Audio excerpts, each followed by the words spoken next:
Yo, what's going on, guys? Welcome back to the channel. Today we're talking about fighters that really need to make a statement at UFC 288. And for reasons or another, some things I'm looking for is maybe a long-term veteran who really needs to make a statement or is kind of in that close to retirement, not going to do too much, maybe top 15 type things, or on the verge of a title shot, but maybe doesn't have the best fighting style. So they really need to show out in this one and prove they deserve that next shot. Some other ones are just some top 20 guys or so that kind of just need to break out and show something. Ones that have struggled, that kind of maybe won some. But without further ado, let's start. And honestly, the first one has to be Zhalgas Zhumagulov. I think he really has to show out, even though he's had two decisions not go his way that should have gone his way. Reality is he has still lost his last three fights. In the one against Manal Kape, he looked bad in that one. Again, looked better in the Jeff Molina one and looked really good against Charles Johnson, and then therefore after that did retire because of the decisions. But is back, is fighting the guy who was undefeated. It's going to be a very tough test for him. But in order for him to kind of move his career forward or really not get cut from the UFC, he has to win. And honestly, not just win. He needs to put on a statement, take these judges out of his fights. He has to figure out a way. We've seen fighters lose and put on shows. We've seen fighters lose and Dana White still keep them around for another one, maybe for a couple more. I mean, look at Bobby Volker. He said at one point he wasn't going to get rid of Bobby Volker because of that style of let's just go. And he was KO'd by like Robbie Lawler. He had some bad fights with William Marcio, I think his name is, something like that. Patrick Cote. Again, he just really needs to make a statement. And honestly, the next one is Phil Hawes, number 28 middleweight in the world. We've seen some really good things for him. We've seen that he comes back well with losses. The problem is fighting, like when he fought Roman Dolidze, the referee should have stepped in probably and checked his knee. His knee definitely got popped, definitely hurt it. But that's not Roman Dolidze's job. Roman Dolidze's job is to continue going after him and to try to put him away, and that's exactly what he did. He looked really good against Deron Winn. Phil Hawes did. Looked real good. He looked good against Chris Curtis early too. He looked really good.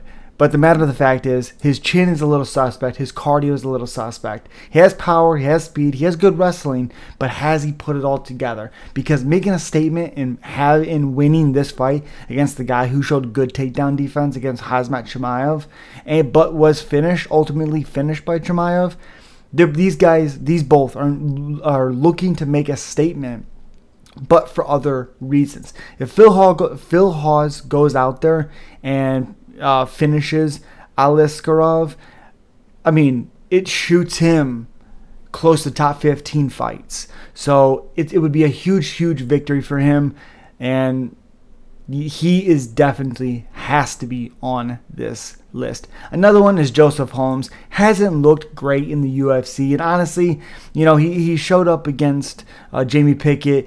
Didn't look very good in that contest. Did come back against Alan Armandowski, who Alan Armandowski is now no longer in the UFC, but didn't look good in his own right.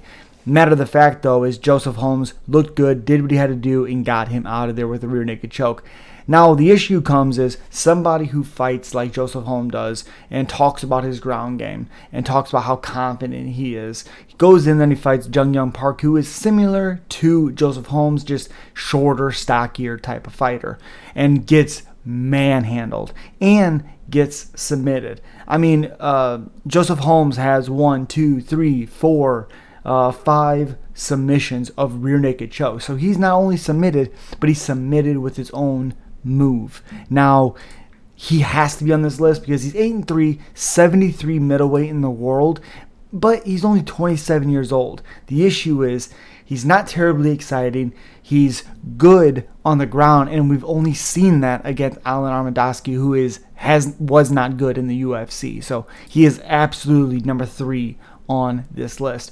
Another one, honestly, is this fight in general. Drew Dober, Matt Frevola is huge for this lightweight division for these two guys. Drew Dober, 34 years old, he'll be 35 years old. Matt Frevola, I believe, is what, 30, 31 maybe? Okay, so 32, born in 90. So yeah, both of these guys really, really need to make a statement. Now, the reason why they have to make a statement, Matt Frevola, he has 6 wins. 6 out of his 10 wins are finishes. But he has won his last 2 fights. Beat Gennaro Valdez, ground and pound, knocked him down like 8 times. But then he comes back and he fights Otman Azaktar and flatlines him, which was very, very shocking. The issue with that, you can't fight Drew Dober like how you fought Gennaro. You can't fight him like you fought Otman. You can't fight him like you fought Terrence McKinney. That doesn't count because that's 7 seconds into it. But either way, you can't fight Drew Dober the way you fought those last 2 guys. You have to wrestle. You got to push the pace. You got to be willing to eat one take one, give one to get your wrestling. Drew Dober is on this list because we know where he stands. At 34 years old, like I said, he'll be 35 late this year. In October, he has 19 wins by finish, 10 by TKO, 9 by submission. Drew Dober absolutely is on this list because he's been submitted 4 times. And I believe 1, 2, 3, 4, all 4 of those are in the UFC. And one of them, Beneil Dariush, he rocked, hit him with a nice left hand, and Beneil Dariush went down to the ground. He followed him, got an armbar, and that was it. Islam Makhachev dominated Drew Dober, and that was it. But if you put him up against guys that are strikers and they're going to, play that game with Drew Dober is going to have some fun times, and he's won his last 3 fights. You can't ask him to do much more than that. But again, he has to win this, and he has to make a statement because those jiu-jitsu guys, those types of grapplers like that, like Oliveira, like I said, Makhachev, those types of guys, even Beneil Dariush that submitted him, Makhachev submitted him, he's going to have issues with that. So if he would to lose this one, where do they match him up? Because Drew Dober, not great with grapplers, but he's really excited with strikers.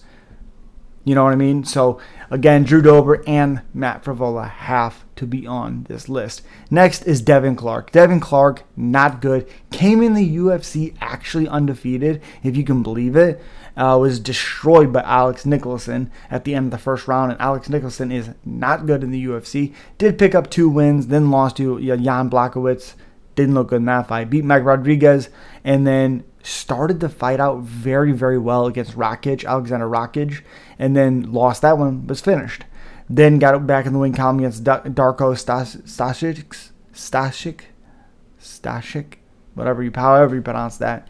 Then lost a very boring fight against Ryan Spann. Beat Dequan Townsend, beat Alonzo Manafield, lost to Smith, lost to Ian Cutelaba, who is terrible, and it was destroyed by Azamat Murzakanov. Did in between their KO William Knight. Yeah. And then beat Da'an Jung, when Da'an Jung was his own worst enemy. Devin Clark needs to do something. At 32 years old, 33, turned it in April 12th. 33 years old. It's heavyweight. Yeah, I guess you could play around for a little bit longer. Number 25 light heavyweight in the world. You have to make a statement. You got to get a winning streak together. You got to get some damn momentum. Devin Clark, absolutely on this list. Next is Daniel Santos. Started his career in the UFC. Very, very promising. Started it out against Julio Arce. Lost the decision. Didn't look terrible in that fight. Comes back against John Castaneda and shows, like, he literally looks like he's Charles Oliveira. He fights like him, takes punches like him, gets hurt, gets back up, and goes right at it. Unfreaking believable. So much fun to watch. So much fun. But in this bantamweight division at number 43 in the world, you need to separate yourself somehow. That's the biggest thing with Daniel Santos. Next, it has to be Charles Jourdain. Charles Jourdain is his name. Charles Jourdain, 13 wins, 6 losses, 1 draw. 27 years old, which is crazy. 2-fight losing streak. Only been finished 1 time, but was beat up pretty good against Nathaniel Wood and Shane Burgos. I believe this 3rd round, Jourdain started to finally get it together, but submitted Lando Venata, beat Andre Ewell, Spartan kicked him. That was pretty cool. But Julian Erosa submitted him in the 3rd round after Julian Erosa looked really good in the first. Jourdain came back a little bit in the 2nd round. 3rd round, Erosa snatches that Darce in the 3rd, like I said, and beats him. Charles Jourdain, very young, 27 years old, but he's kind of on this thing in the UFC. Lost 1, win 1, lost 1, win 1, lost 1, win 1, 1, loss. He needs to separate himself. There's no margin for error in this featherweight division. He's just ranked 32 in that division. He needs to separate himself, and doing something crazy against Kron Gracie could separate yourself. It sucks because Kron, the only real big way to separate himself in this fight would be like submitting him or just dominating him. He has to go for a dominating victory. Charles Jourdain needs a statement win. Next is Belal Muhammad. Gilbert Burns has proven himself to us. We know what he is, all of these things. Belal Muhammad. And mainly because of his style. Because he wrestles a lot. He sticks to opponents. He does this, he does that. The Sean Brady one, I can't take too much into, just because typically Belal Muhammad is not going to finish you on the feet. It's just not something that's going to happen. I think that fight is different a lot of the times. Belal looked good in that fight, not taking that away, but he's not a finisher. He has 5 wins by TKO or KO, and I believe he has none in the UFC. None. He has one against Augusto Montano. Yeah, 1 in the UFC. 1, yep. And he has a no contest against Leon Edwards. So if Belal Muhammad wants the next shot, he needs to go out there and he needs to shut up all the critics, shut up all the fans. You have to dominate Gilbert Burns, because this is the guy with Gilbert Burns who could skate by in this victory by defending some of your takedowns, looking good on the feet, putting some combinations together, stealing a couple rounds with his takedowns against the cage, and getting a title shot. Belal Muhammad, if he wins a boring title decision, I wouldn't be surprised if Dana White puts that title shot off a little bit. Belal Muhammad absolutely needs to prove something this weekend. As always, guys, subscribe to the channel, like the video, comment down below. Let me know what you guys think of these picks, think of these fighters that need to prove something. Let me know what you guys think. As always, you know what it is. Peace.